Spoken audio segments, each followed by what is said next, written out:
I have a really quiet voice, so please let me know if you can't hear me, especially at the back. Can you hear me okay? Yeah, cool. Okay, so, well, first of all, hi, I'm Judy, congratulations for making this Accelerator, and I'm really happy to have been invited here to kind of share some of my experience on being an entrepreneur. So a bit about me, I'm co-founder and CEO of a tech startup called Leung, and we're building an online marketplace for sweat equity opportunities. So that's work for equity opportunities. And our mission is to democratize access to talent for new founders like yourselves, and for any talented individual to access equity opportunities using their talent and expertise rather than financial means like throwing money at investment. Before I started this journey, I knew nothing about entrepreneurship or the startup ecosystem. The only experience I had doing a business was a bit of a side hustle, making cake pops. So very, very different from a tech startup. And in the last year or so, I've completed 2 accelerators. I've joined funding Readiness program, and I was also a finalist for Entrepreneur of the Year at the Women in Tech Excellence Awards. So what inspired me to be an entrepreneur? Well, the truth is, I didn't actually set out to be an entrepreneur. I was presented with an opportunity from my co-founder. He came to me with this brilliant idea that would change the lives of many, many people and help many startups. And I found purpose in that mission, because you're really making change to many people's lives. You're giving the opportunity for anyone in the world to basically build an asset portfolio and think about working towards their future. And to me, that was a mission that was so big that I kind of thought, that's amazing. I've got to be on board on this.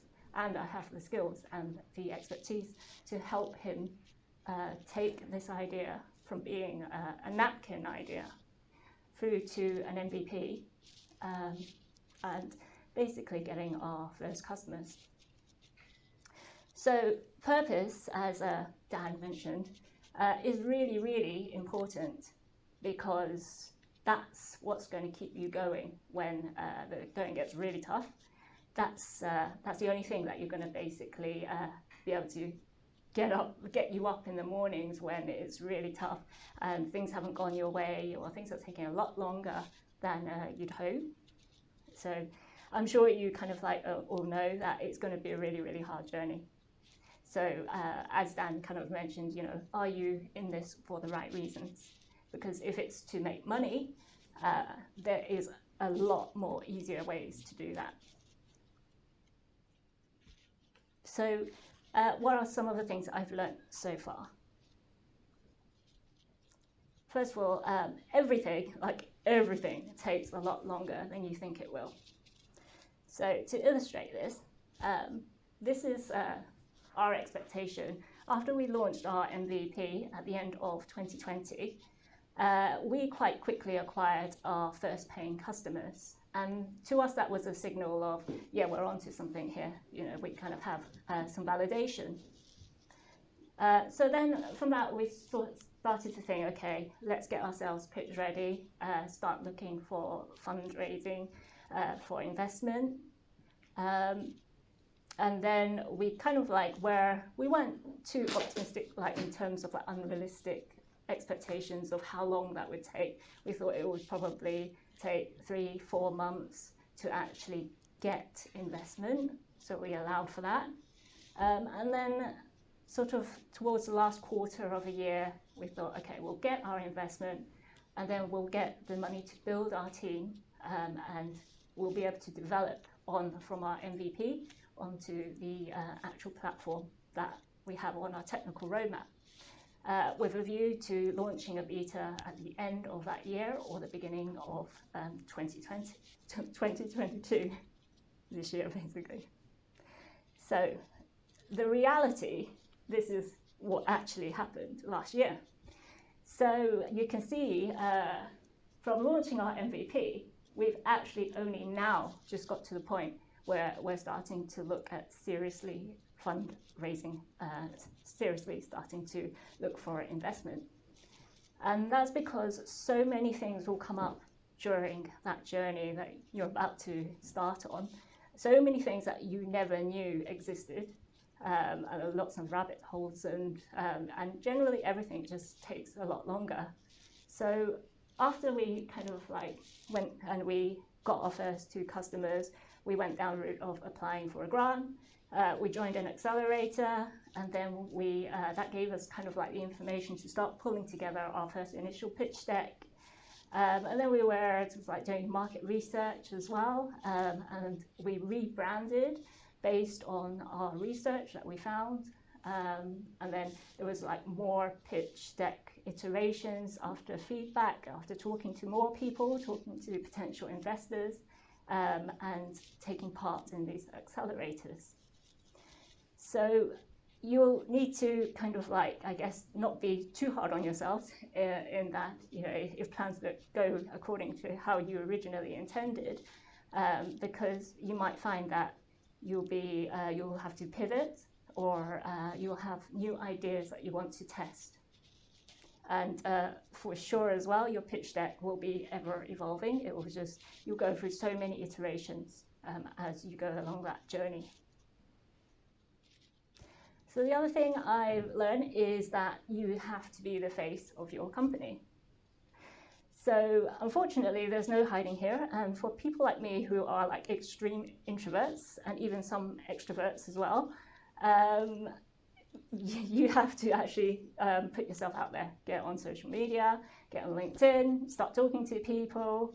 I, for a very, very long time, resisted in trying to be, or trying to build a personal brand and trying to have a public profile and a presence, because I just wanted to kind of hide behind the company.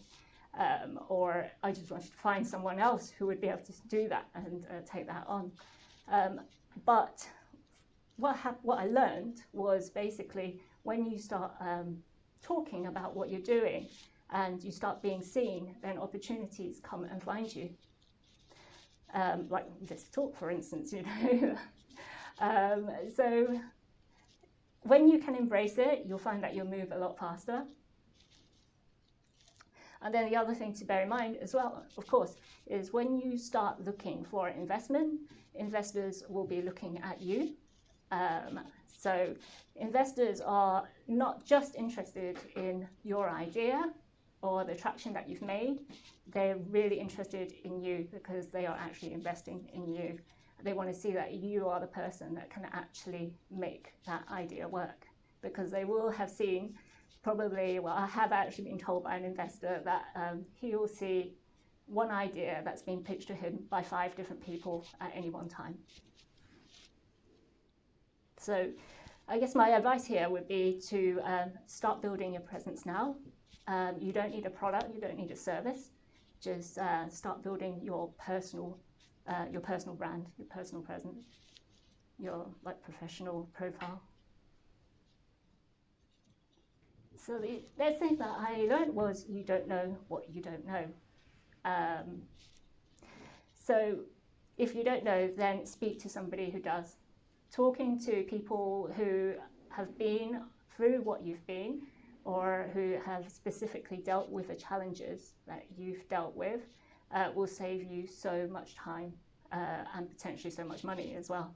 So use your network. Don't be afraid to ask.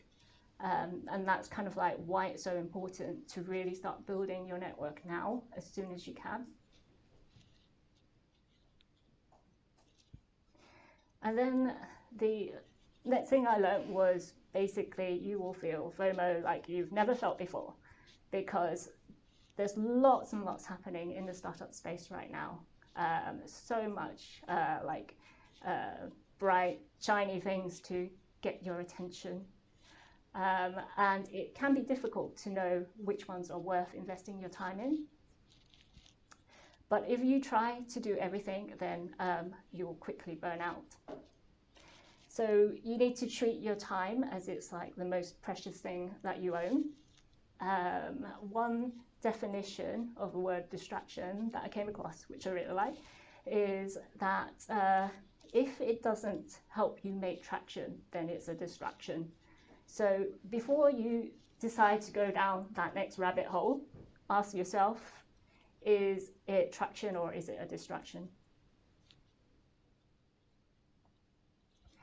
So on to the 3 best and worst things about being an entrepreneur. And this kind of like will lead me to the end of my talk. You can do what you want when you want, which is fantastic, isn't it? I mean, that's what everybody thinks. But then you'll quickly learn that you'll become your own worst boss, because you'll feel that pressure. You'll feel that pressure from all angles on yourself to do this, to do that, to make this progress and get that far or make that milestone. So this is even before you actually get investment, and then you have to deal with the pressure from investors as well. So that's kind of one thing that's probably the best and the worst. The next is you'll meet loads and loads of amazing people on this journey. And they're all like-minded people. They all have a mission and a purpose, and they're all on the same journey as you. But at the same time, you feel really lonely at times as well, because you'll be going through challenges where you feel like nobody else kind of understands, and especially within your closer networks as well, and the people who you really trust. So there's that. And then finally, the highs are really high and the lows are really, really low. So it's like being on a roller coaster. I'm sure you've heard that before. And it's essentially the highs make it worth it, but you have to look after yourself, mentally, your mental well-being, when you go through those low spots. But you're on a really, really exciting journey. You're just at the start of it. So that's kind of my experience on being an entrepreneur over the past couple of years. And I hope that's kind of giving you some sort of insights. And if you'd like to connect with me, I post on LinkedIn and Medium. I basically share my journey in building a tech startup from 0 to 1. And if you're interested in learning more about sweat equity as well, then check out our website.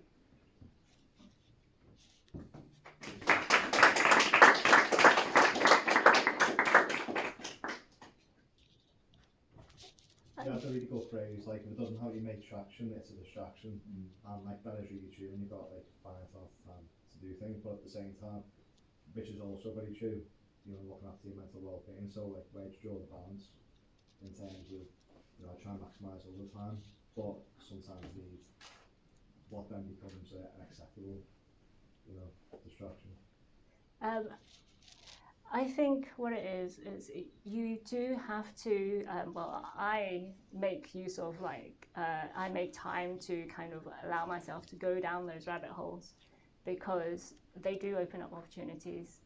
But there'll be times when you feel so overwhelmed, there's just so much going on, and then there's something else that comes up, pops up on your feed or whatever, and that's when I think you've got to question, is that actually going to get me from A to B on what I'm currently working on for now, or is it not? Because if it's not, then just park it. What I do is I just save it in notes, or save it somewhere, or email it to myself, so I could potentially go back to it. But the reality is I probably never will go back to it.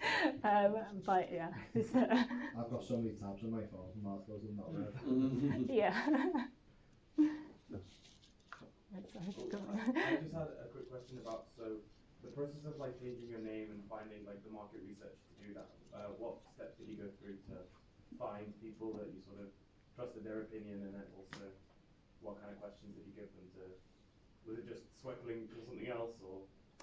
So the name's always been Sweatlink. So for us, because we work with startups, me joining accelerators was almost like a dual purpose. You know, I had access to a bunch of people where they were potentially our ideal customers as well.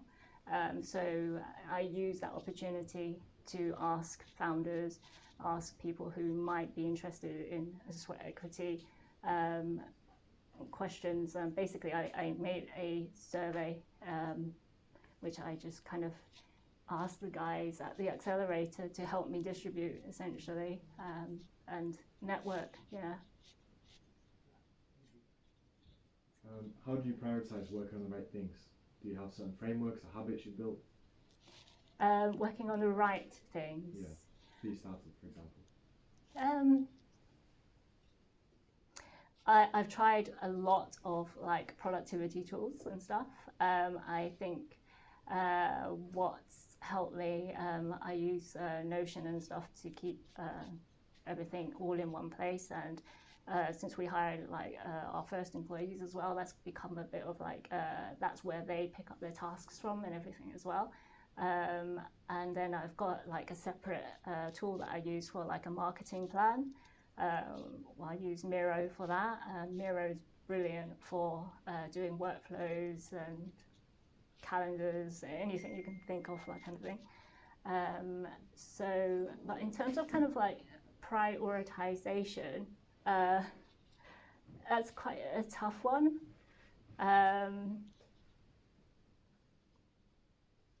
I think it just probably comes back down to traction. You know, you set yourself goals, which you're naturally going to do. You're going to set yourself tasks or goals, and you just have to remind yourself, like, is that going to get me to that goal in that, like if it's a 3-month goal or if it's like a month goal, am I actually doing something that's working towards that or not? So, for example, I recently joined the NatWest Accelerator, and one of my goals by the end of that accelerator is to do 2 public speaking engagements and potentially have a list of more. And then Oliver emailed me, and you know, within like the first week, and I was like, brilliant, you know, that's one towards that. So bite the bullet, do it. You know, this is the first time I've ever done anything like this. So yeah.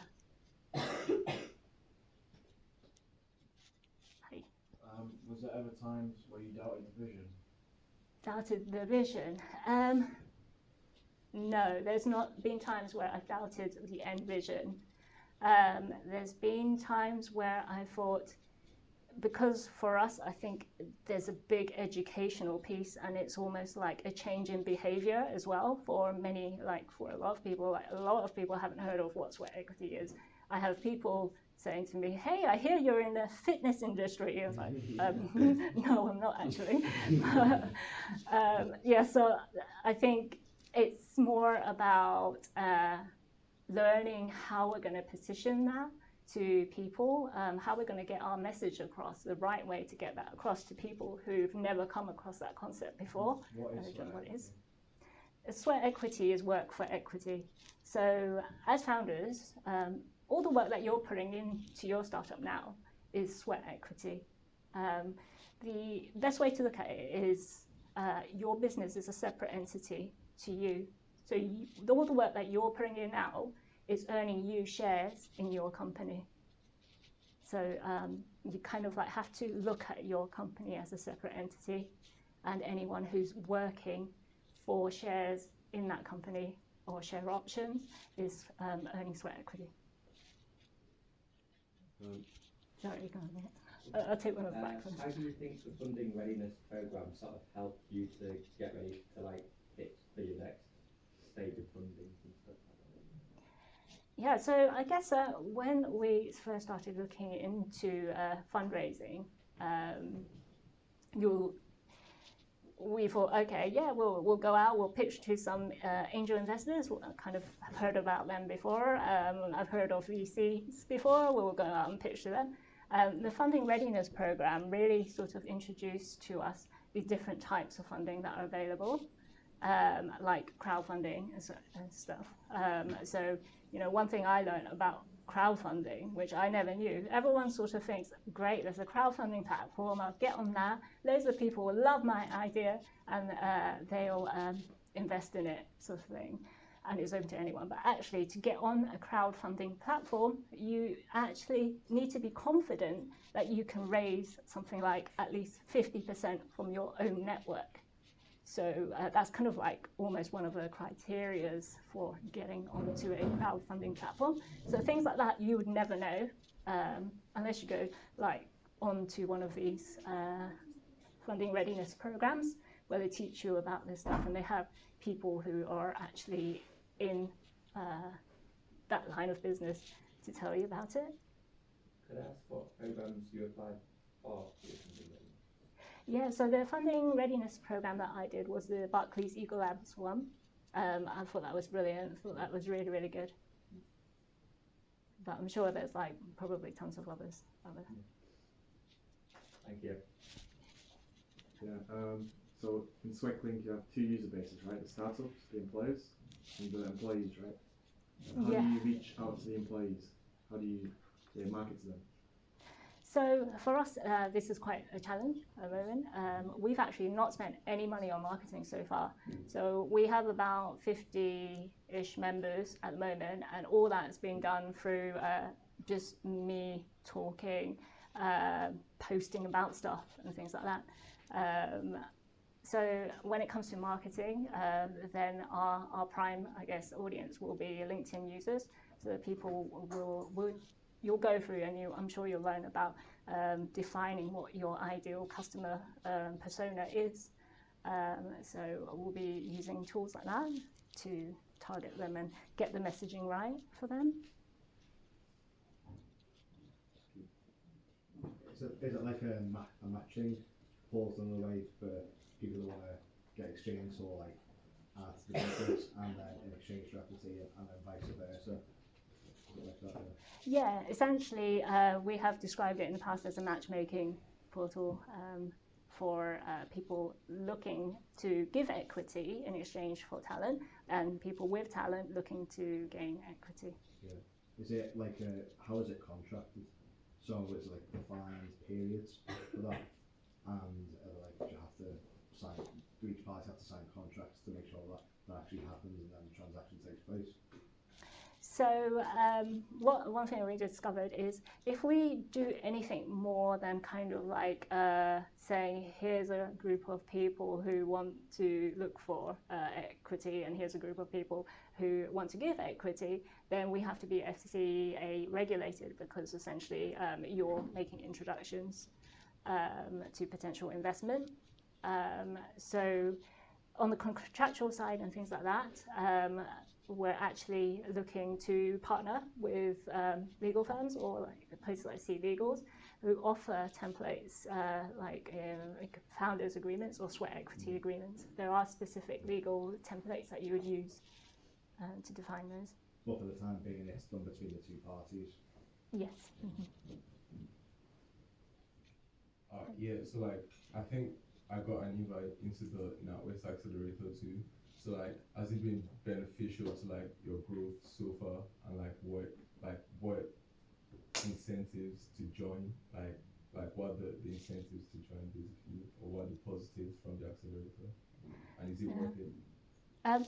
So I'm new to the Accelerator, and we've only just started like a couple of weeks ago. We're only like maybe 2 weeks into it, but so far I've found it quite beneficial in that they run a lot of like peer-to-peer coaching, and you do get a one-to-one mentoring session every month as well. That's like an hour long or something to help you work through specific goals and keep you accountable.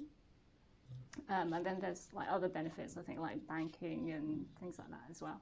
So that's kind of like why I joined it, but also because my own kind of goal this year for Swecklink is to form strategic partnerships, and I know NatWest is like well placed to be able to do that as well. How have you found that medium is giving you traction and not distracting you? The only thing I know about Medium is that you post blog entries, nothing more than that. Yeah, I actually find a lot of really useful content on Medium because there's like a massive following on the topics of entrepreneurship and like mindset work and things like that, and productivity, and on the tech side as well.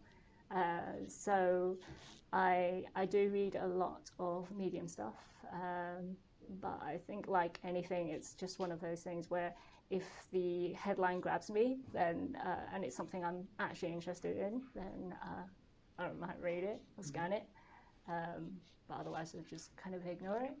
I've just started posting on Medium, so it's still very early days for me. I'm still kind of learning what works, what doesn't.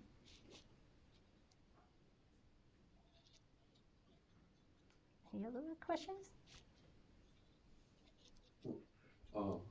I'll say one final one.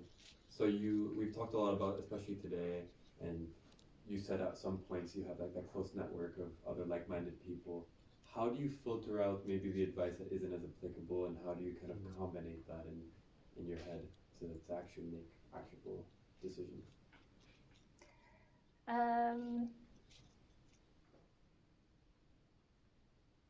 I think you probably, I guess in my experience, it's building a quality network as well. So like on LinkedIn, I don't accept every request. I actually look at people's profiles, and I look at, is there, I guess I kind of ask, why is this person trying to connect with me and stuff as well. But definitely it's about building a quality network. So, if information comes from someone you trust, or someone you've seen that's spoken about stuff and it's really resonated with you, or if it's something that you found really useful, then go and connect with them directly as well. They may not, or they may or may not accept, but if you don't try, you won't know. So, yeah. Oh, that's probably the last question, a bit of a more quote unquote vulnerable one. What was your biggest fuck up in your startup journey? Biggest fuck up.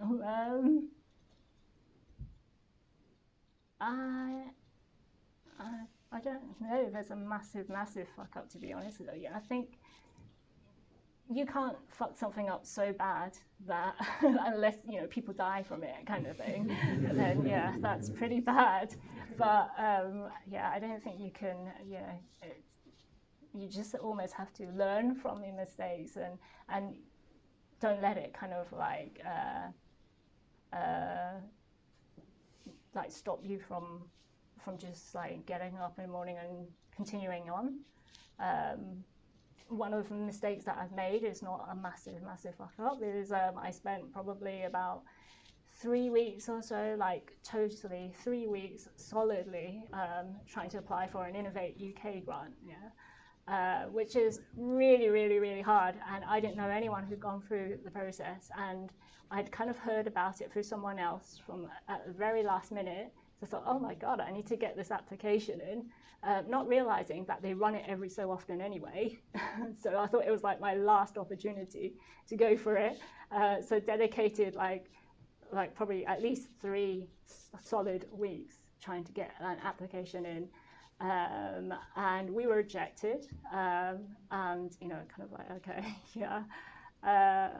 But I think if I had kind of found out about that a bit earlier, or I did a bit further research that they actually run it every so often, then I would have spoken to more people who have been through that process.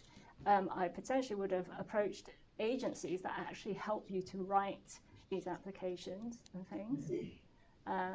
So yeah, I think that was probably quite a good learning experience. Awesome. Thank you so much. Thank you.